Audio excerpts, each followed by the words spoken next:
வணக்கம். எழும்பூரில் இருக்கக்கூடிய அரசு மருத்துவமனைக்கு நேற்று மாலை மாண்புமிகு தமிழ்நாடு முதலமைச்சர் ஜோசப் விஜய் அவர்கள் திடீரென்று அங்கே ஆய்வை மேற்கொண்டார்.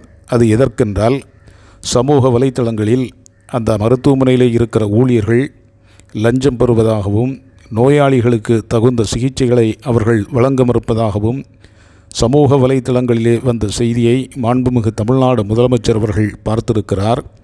அவருடைய கவனத்திற்கு வந்ததற்கு பிறகு எவருக்கும் தெரிவிக்காமல் நேற்று மாலை மாண்புமிகு தமிழ்நாடு முதலமைச்சர் நேராக மருத்துவமனைக்கு வருகிறார். மருத்துவமனையில் சிகிச்சை பெற்று வருகிற நோயாளிகளை, தாய்மார்களை சந்திக்கிறார். அவர்களிடத்தில் என்ன குறை என்று கேட்டு அளவலாவுகிறார் மாண்புமிகு தமிழ்நாடு முதலமைச்சர் அவர்கள். ஒவ்வொரு நோயாளிகளையும் நேராக போய் சந்தித்து அவர்களின் கைகளில் இருக்கக்கூடிய குழந்தைகளை எடுத்து அந்த குழந்தைகளை பற்றி நலம் விசாரித்து, சிகிச்சை ஒழுங்காக நடைபெறுகிறதா, மருத்துவர்கள் ஊழியர்கள் ஒழுங்காக உங்களுக்கு சிகிச்சை அளிக்கிறார்களா என்று அன்போடு கேட்கிறார் நம்முடைய முதலமைச்சர். பச்சிளம் குழந்தைகளின் முகத்தை பார்த்து அவர் புன்னகைக்கிறார்.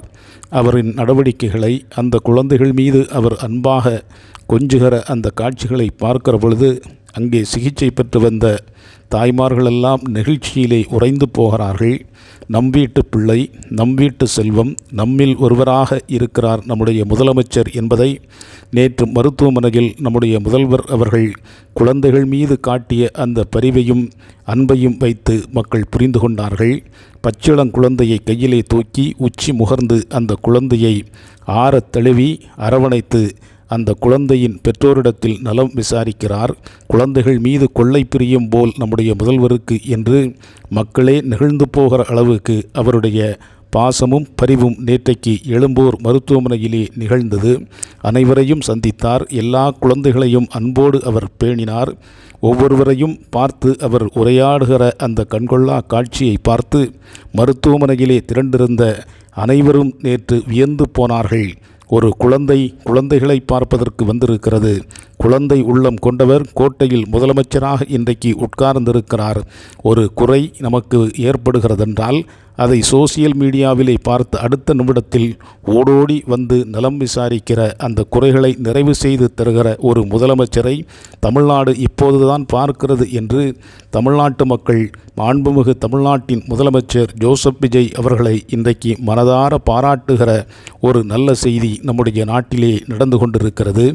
ஒட்டுமொத்த மக்களும் இன்று விஜயின் அந்த நடவடிக்கைகளை, அன்பார்ந்த செயலை, இதோ இந்த படத்திலே தெரிகிற அந்த குழந்தையை தன்னுடைய மார்போடு மாண்புமிகு முதலமைச்சர் அவர்கள் அணைத்து கொள்ளுகிறார், அரவணைத்து கொள்ளுகிறார். அந்த குழந்தையின் முகத்தை பார்த்து அவர் புன்னகைக்கிறார். எல்லா நடவடிக்கைகளையும் பார்த்ததற்கு பிறகு, எல்லோருடைய குறைகளையும் கேட்டறிந்ததற்கு பிறகு அந்த மருத்துவமனையின் இயக்குநரை நேராக போய் சந்தித்து, இனி இந்த மருத்துவமனையில் எந்த குறையும் எந்த நோயாளிக்கும் ஏற்பட்டுவிடக்கூடாது, மக்களுக்கு ஒரு குறை என்றால் முதல் ஆளாக ஓடி வருகிற முதல் மனிதனாக நான் இருப்பேன் என்று மாண்புமிகு முதலமைச்சர் ஜோசப் விஜய் அவர்கள் நேற்றைக்கு எழும்பூர் அரசு மருத்துவமனையில் அவர் நடந்து கொண்ட விதம், அவர் நடவடிக்கை எடுத்த விதம், நோயாளிகளை கவனித்த விதம், அதிகாரிகளுக்கு அவர் உத்தரவிட்ட விதம் அனைவருடைய நெஞ்சத்தையும் நேற்று கவர்ந்ததென்றால், இப்படி ஒரு முதலமைச்சர், பாசமுள்ள முதலமைச்சர், பரிவுள்ள முதலமைச்சர், தாயுள்ளம் கொண்ட முதலமைச்சர் நம்முடைய தமிழ்நாட்டின் முதலமைச்சர் ஜோசப் விஜய் அவர்கள் என்பதை தரணிக்கெல்லாம் உணர்த்துகிற வண்ணம் நேற்றைய தினம் அவருடைய நடவடிக்கை இருக்கிறது. ஆகவே எந்த ஒரு குறை என்றாலும் அவருடைய கவனத்திற்கு வந்தால் அடுத்த நிமிடம் ஓடோடி வருகிற அளவுக்கு மக்களின் பால் கருணை கொண்டவர், ஏழை எளிய மக்களின் பால் அன்புள்ளவர் நம்முடைய முதலமைச்சர் அவர்கள்.